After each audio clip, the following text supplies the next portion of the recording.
말씀은 마태복음 2장 9절부터 12절까지입니다. 마태복음 2장 9절부터 12절까지입니다. 제가 읽어드리겠습니다. 박사들이 왕의 말을 듣고 갈새 동방에서 보던 그 별이 문득 앞서 인도하여 가다가 악이 있는 곳 위에 머물러 서 있는지라. 그들이 별을 보고 매우 크게 기뻐하더라. 집에 들어가 아기와 그의 어머니 마리아가 함께 있는 것을 보고 엎드려 아기께 경배하고 고배합을 열어 황금과 유향과 몰약을 예물로 드리니라. 그들은 꿈에 헤롯에게로 돌아가지 말라 지시하심을 받아 다른 길로 고국에 돌아가니라. 아멘. 오늘 본문 말씀으로 목사님 나오셔서 말씀 전해 주시겠습니다. 읽은 이 본문 말씀을 가지고 믿음과 성탄 예물이라는 제목으로 말씀을 나누겠습니다. 제가 기도도 했지만은 이번 주간은 우리가 성탄 주간이고 25일은 성탄주일로 우리가 지키는데 코로나 바이러스 때문에 성탄절날 당일날 하지 못합니다. 우리가 어린 나이 때에는 옛날에는 이 성탄절이 많이 기다려지고 또 설레였고, 그런데 날이 갈수록 지금의 성탄절은 점점 그 의미가 퇴색되어져 가고 예수님 대신 어떠한 상업적인 산타크로스나 이런 선물 이런 것이 점점 많아지고 있습니다. 그리고 특히 올해는 이렇게 코로나 바이러스 때문에 대면 예배를 제한받고 25일 날 아까 광고한 것처럼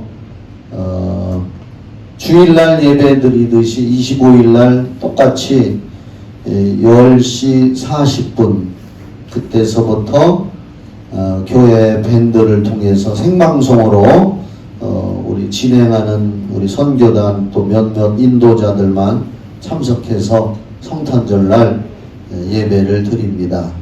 그런데 이렇게 아무리 환경이 바뀌고 시대가 바뀌어도 변할 수 없는 것은, 우리가 꼭 기억해야 할 것은 죄인들을 구원하고 죄인들을 사랑하시는 하나님의 사랑, 우리를 향하신 하나님의 사랑은 또 그것을 실천하기 위해서 독생자 예수님을 죽음의 자리까지 내어주신 그 하나님의 양보는 결코 그 본질이 변질되지 않고 또 우리 마음속에 깊이 감사하며 간직해야 될 줄을 믿습니다. 로마서 8장 32절 말씀에 보면은 이렇게 기록하고 있습니다. 자기 아들을 아끼지 아니하고 우리 모든 사람을 위해서 죽는 데까지 내어주신 그 하나님이 어찌 그 아들과 함께 우리에게 모든 은사와 선물을 주시지 않겠느냐. 바로 성탄절이야말로 인류를 사랑하신 하나님의 사랑의 결정체라고 볼 수 있습니다. 요한복음 3장 16절 우리가 너무나 잘 알아요. 하나님이 세상을 이처럼 사랑하사, 이처럼이라고 하는 말에 우리가 관심을 가져봅시다. 이처럼 사랑했다. 어떻게? 바로 아들을 죽는 데까지 내어주신 하나님의 사랑.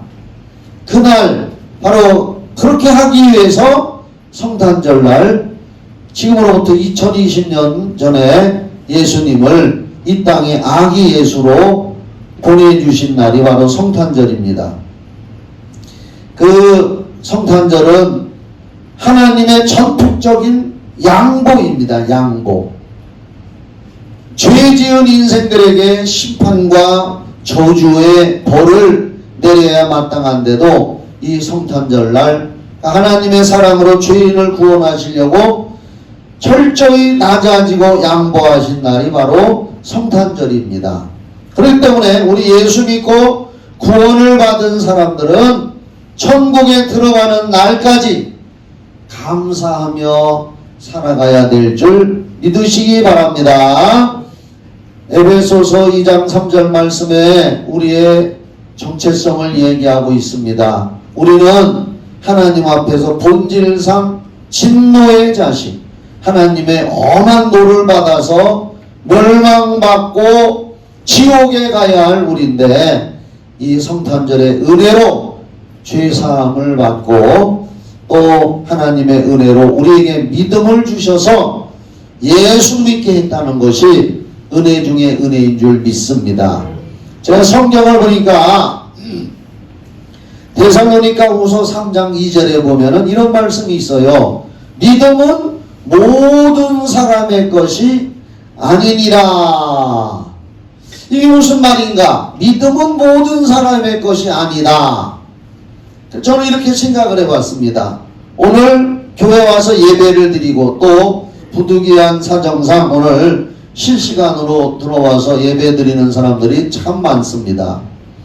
근데 구원을 받은 우리들이 하나님을 믿고 천국이 있다는 걸 믿고 성경이 하나님의 말씀이라는 걸 믿고 지금도 보이지 않는 성령님이 운행하시고 우리 함께하고 있다는 사실을 믿어지게 한다는 것.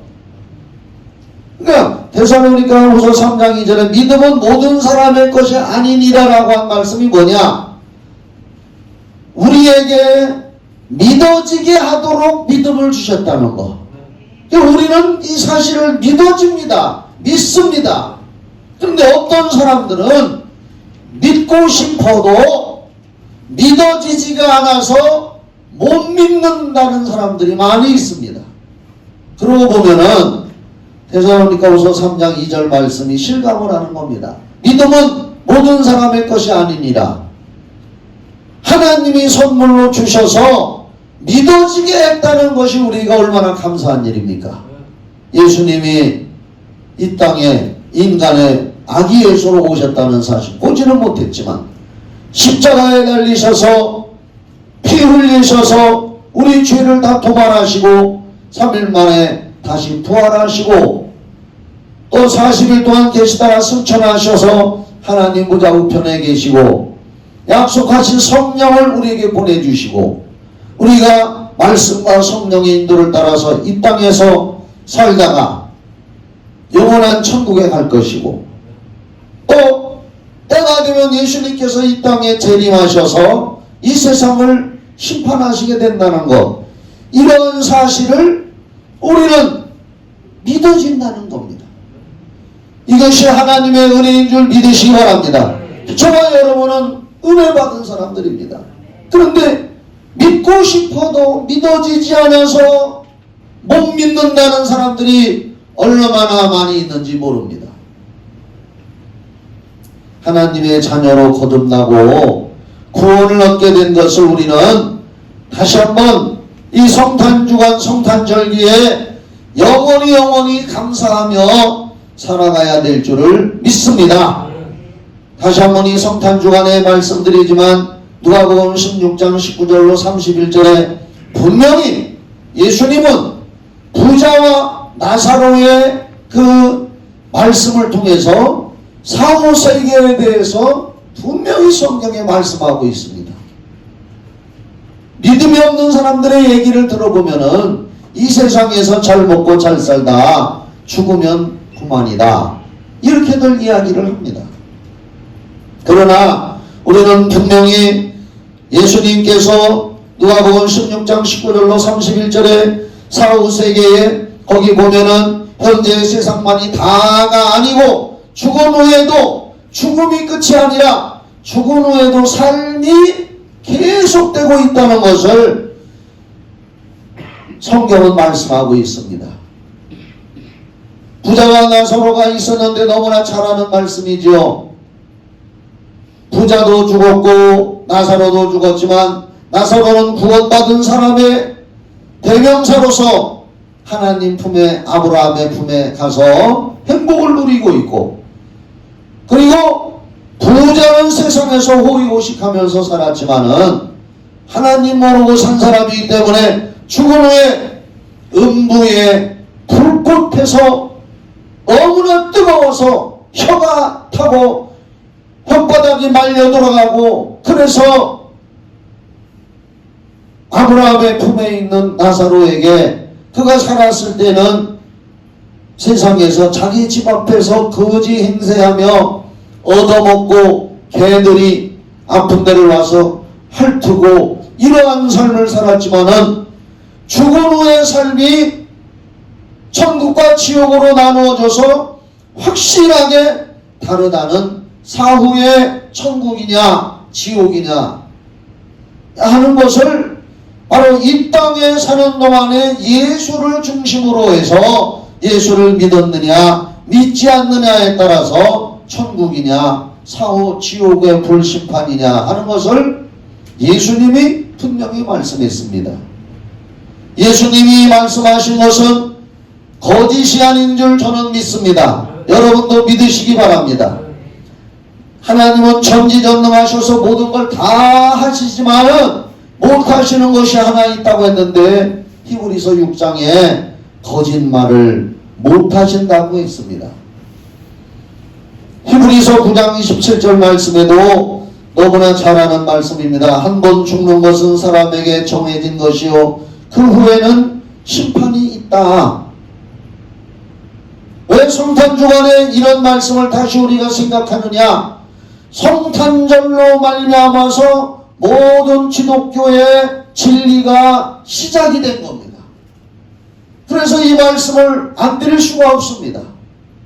성탄절을 통해서 예수님이 오셨고, 예수님이 오신 것은 구약의 수많은 예언과 선지자들이 증거하신 말씀이고, 그것이 성탄절을 기점으로 해서 실제로 이루어진 말씀이고, 그 성탄절을 기점으로 오신 예수님이 십자가에서 보혈의 피를 흘리신 십자가의 사건과 또 부활의 사건과 또 승천하시고 재림하신 사건, 이 모든 기독교의 진리가 성탄절을 기점으로 해서 이루어진 것이기 때문에, 또 우리는 이 성탄절을 통해서 틀림없이 이 땅에서 예수를 믿었느냐 안 믿었느냐에 따라서 사후세계가 이렇게 분명하게 달라지고 있다는 사실을 우리는 이 성탄주간에 분명히 마음에 깊이 깨달아야 될 줄 믿으시기 바랍니다.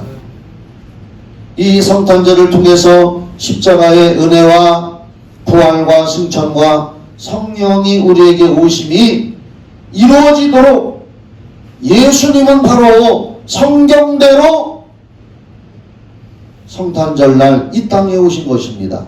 오늘 읽은 마태복음 2장 9절로 12절 말씀, 예수님 믿는 사람이라면 너무나 잘 아는 말씀입니다. 예수님의 오심에 대해서 기록한 성경은 마태복음 여기 2장과 누가복음에 딱 두 군데 기록되어 있습니다. 마태복음에는 오늘 읽은 동방 박사들이, 동방이 어디라고는 정확하게 안 나와 있습니다만은 예루살렘의 동쪽 지역 어느 곳에서 별자리를 연구하는 사람들, 그리고 별만 연구하는 사람들이 아니라 그들도 이미 구약 성경의 영향을 받아서 메시아의 탄생을 기다리고 있던 사람들이라고 저는 믿습니다. 그냥 별자리만 연구했다면 그들이 별을 보고 하나님의 아들과 연결을 시키지 않았을 것입니다. 그러나 신비로운 별빛이 나타난 것을 보고, 때가 돼서 유대 땅 베들레헴에 하나님의 아들이 태어난다는 구약의 예언의 말씀을 마음에 간직하고 있던 이 별을 연구하는 사람들이, 동방의 박사들이 이 신비로운 별을 따라서 오다가 보니까 예루살렘 그 베들레헴 그곳에 도착하게 되고, 그 별이 머물러 있는 곳에 가서 보니까 위에서 별빛이 쫙 비치는데, 그 별빛이 땅에 닿은 곳에 보니까 바로 하나님의 아들 예수 그리스도께서 강보에 쌓여서 마리아의 품에 있는 아기 예수를 발견하게 되고, 이 아기 예수께 동방 박사들은 미리 준비해간 황금과 유향과 모략을 예물로 드리는 내용이 오늘 읽은 성경의 말씀입니다. 그들이 황금과 유향과 모략을 예물로 드린 내용이 있기 이전에 그들의 마음속을 우리는 보자 그 말입니다. 그들이 멀리 동방에서 별을 보고 하나님의 아들 아기 예수를 찾으러 올 때에 이미 그들의 마음속에는 하나님의 아들 위대한 왕에게 드릴 예물을 마음속에다가 미리 준비를 하고 있었던 것입니다. 그리고 그들이 예물을 드린 것은 그들이 바라고 바라던 말씀에 대한 믿음이 성취가 된 현장을 그들이 목격하고 있을 때에 그들이 너무나 감격하고 기뻐서 하나님의 아들에게 예물을 드린 것입니다. 오늘 성경에 보면은 유대인의 왕으로 오신 분이 어디 계시냐? 우리가 동방에서 별을 보고 그에게 경배하러 왔다. 이렇게 말을 하고 있습니다. 그들은 유대인의 왕이라고 고백을 하지만은 예수님은 바로 만왕의 왕이었던 것입니다. 이사야 9장 6절로 7절의 말씀을 우리 한번 다 같이 찾아보십시다. 이거 너무나 중요한 말씀인데 구약성경 이사야 9장 6절로 7절의 말씀입니다.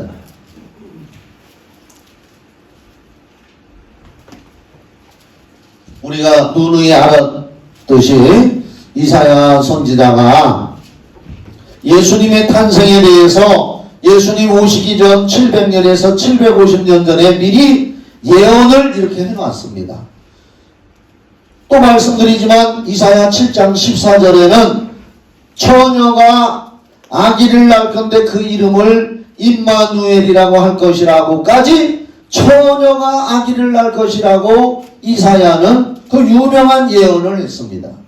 또 이사야 53장 읽어보면은 그 예수님이 성탄절에 오신 예수님이 십자가에 달려서 우리의 죄와 저주와 질병과 모든 고통을 다 감당하시고 철직에 맞아 죽을 것이라고 이사야 53장에서 이사야는 예언을 해놨습니다. 얼마나 정확한 예언이었습니까? 그리고 예수님이 태어날 것에 대해서 이사야는 여기 9장 6절로 7절에서 이렇게 기록을 했는데 한번 보시기 바랍니다. 이는 한 아기가 우리에게 낳고, 이사야가 지금 예언을 하는 겁니다. 한 아들을 우리에게 주신 바 되었는데 이 날이 성탄절이거든요.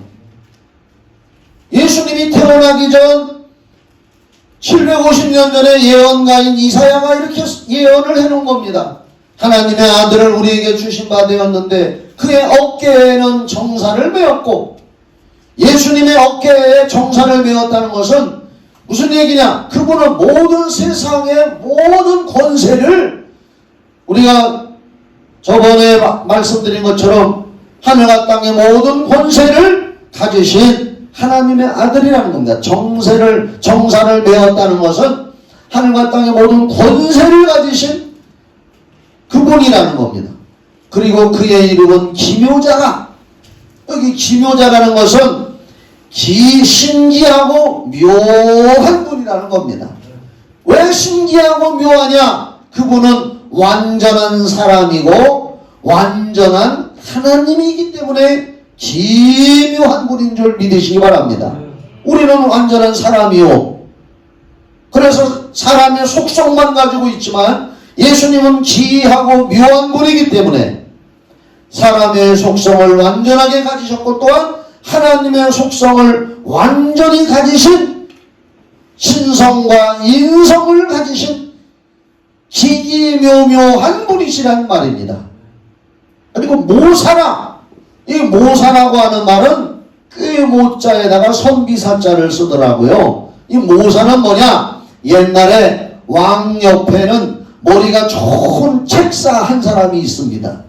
그 왕을 돕기 위해서 지혜를 짜서 전쟁을 한다든지 할 때 옆에 있는 책사가 지혜를 짜서 왕한테 건의를 하는데, 예수님 위에 왕이 있다는 것이 아니라 그와 같은 아주 모사, 그분보다 뛰어난 모사가 없다는 겁니다. 예수님은.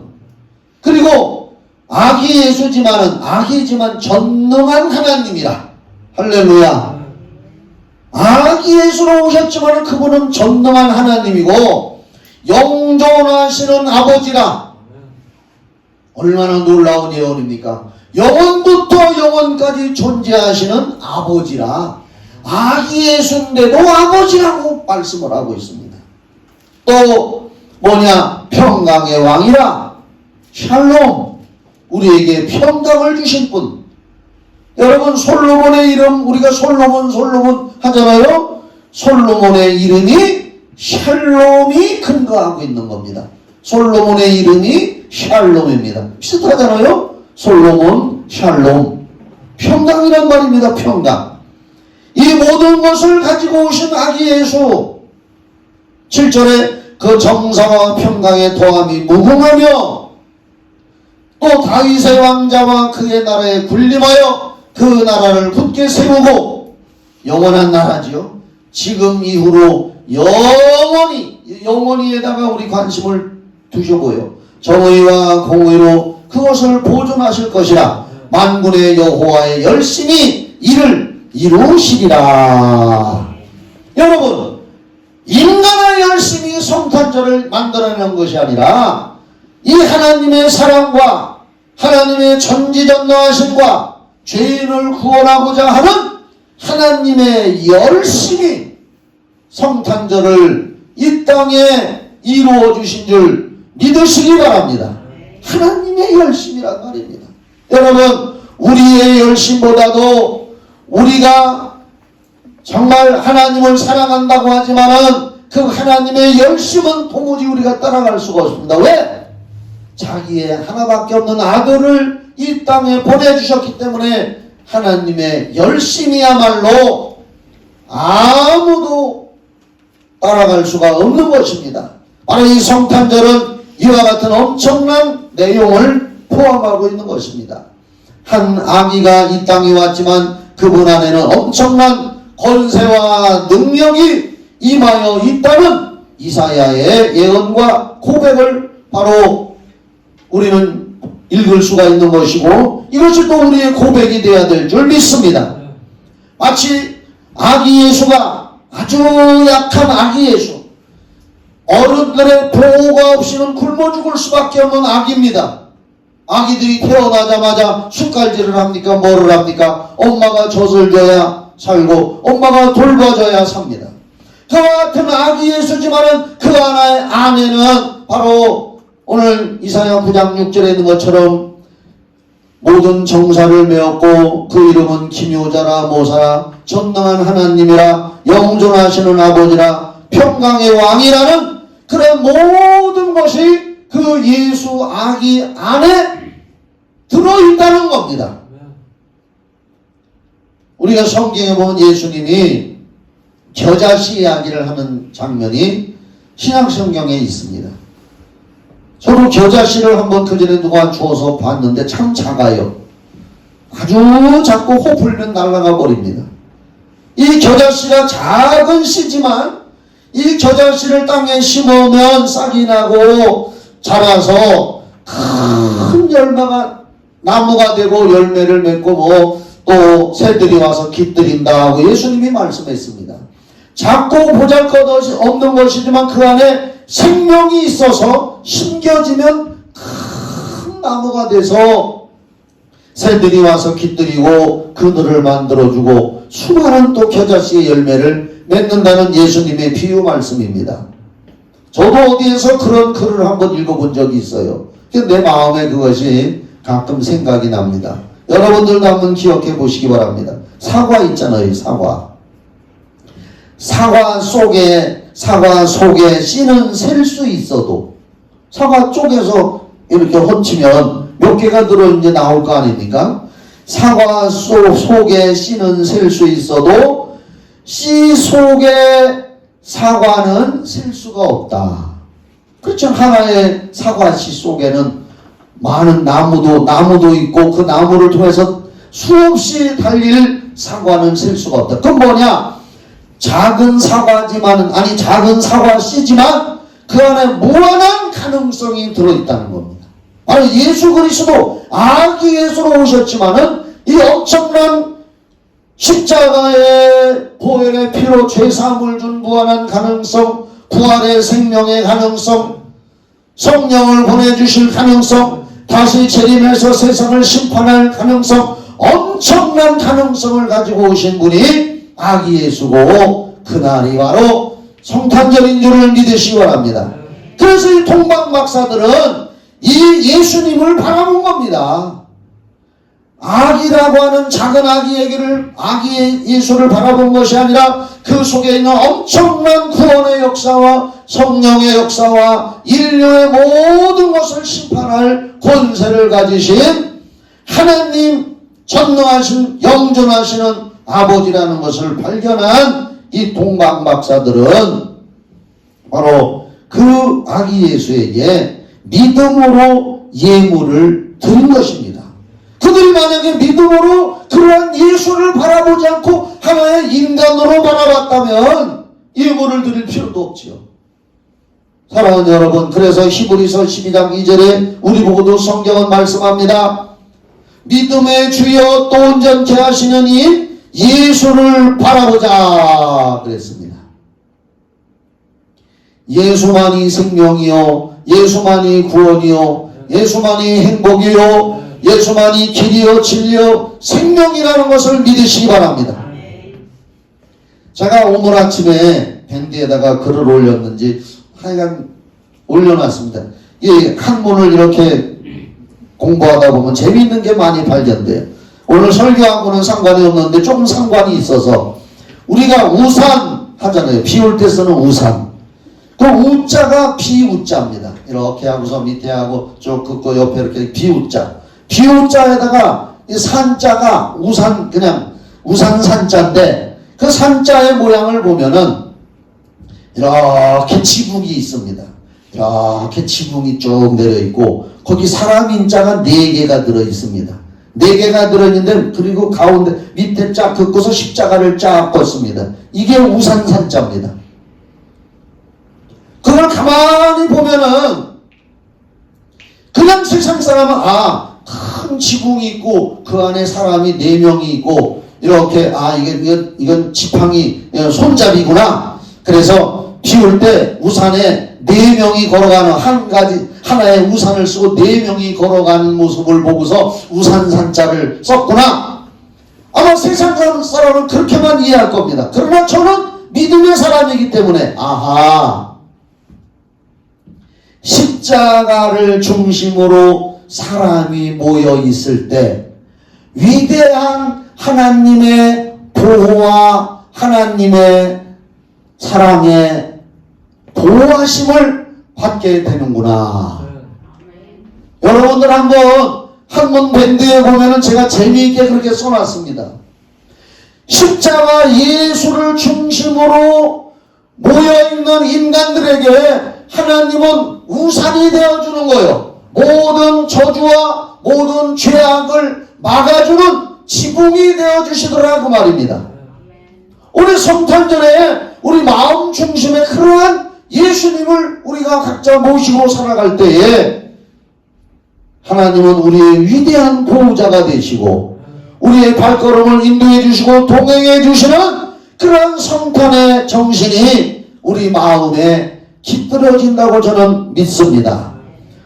우리도 믿음의 주여 온전케 하시는 예수를 바라보면서 우리의 마음의 성탄절에 이번 성탄절이 직접 교회에 와서 예배는 드리지 못할지라도 비대면으로 우리가 밴드를 통해서 영상으로 예배를 드린다 할지라도 우리 마음의 성탄절에 예수를 어떻게 생각하고 어떻게 바라보느냐. 그의 어깨에는 정사를 메었고 그의 이름은 기묘자라 모사라 전능한 하나님이라 영존하시는 아버지라 평강의 왕으로 바라보는 믿음의 눈이 저와 여러분에게 있어야 될 줄 믿으시기 바랍니다.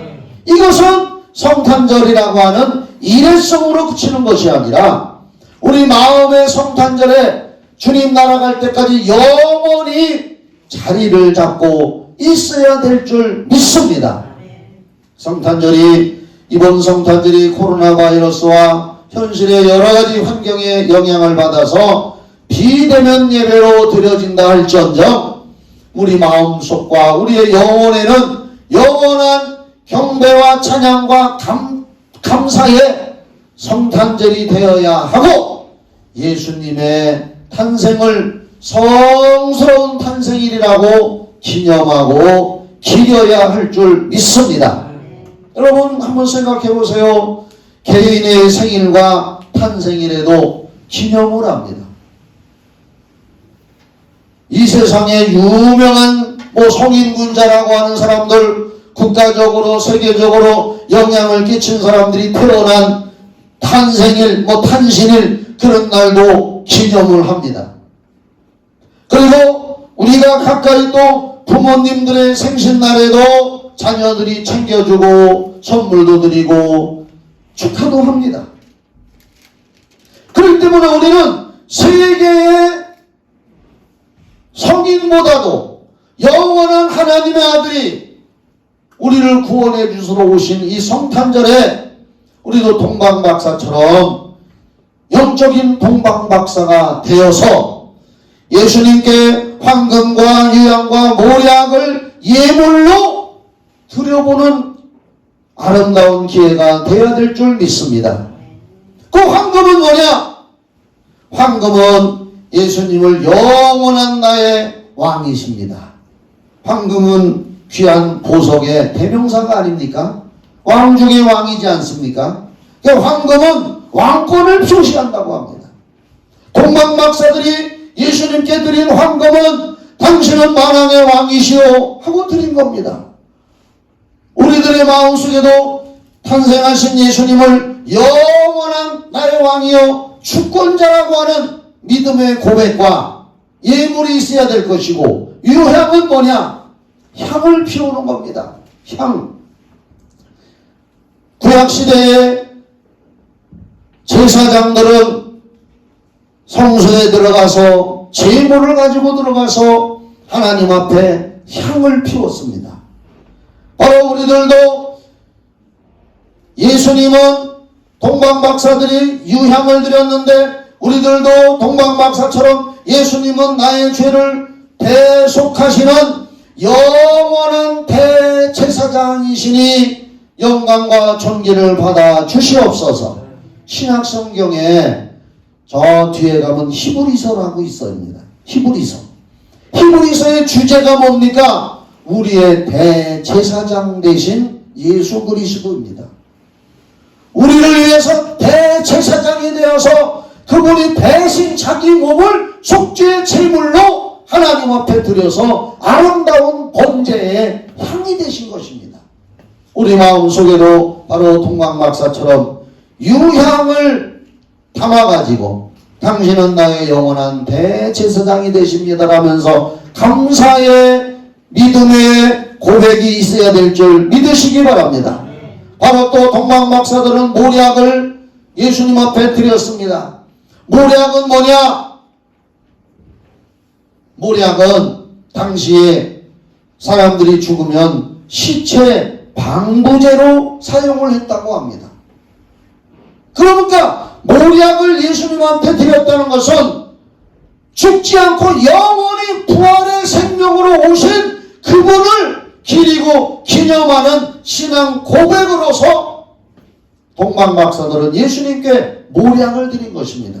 예수님은 우리의 영원한 부활의 생명이 되시고 우리를 죽음에게 정복당하지 않고 부활의 생명을 주신 분으로 우리는 이 성탄절에 예수님께 믿음으로 모략의 예물을 드려야 될 줄 믿습니다. 우리가 드리는 예물에 이런 믿음을 담아야 합니다. 믿음으로 드려진 예물에는 우리의 마음이 담겨 있습니다. 믿음으로 드려진 예물에는 우리의 신앙 고백이 담겨 있어야 하는 것입니다. 비록 시대적으로 환경이 바뀌고 예배의 형태가 바뀌었을지언정 하나님이 우리를 향하신 은혜와 사랑은 변함이 없듯이 우리들 또한 하나님의 구원하심과 은혜 베푸심에 감사하고 감격하고 섬기고 봉사하고 충성하고 헌금하는 신앙과 믿음에는 추후도 변함이 없어야 될 줄 믿으시기 바랍니다. 우리의 믿음이 변질되어 버린다면 타락이요, 타락한다면 멸망의 길로 갈 수밖에 없습니다.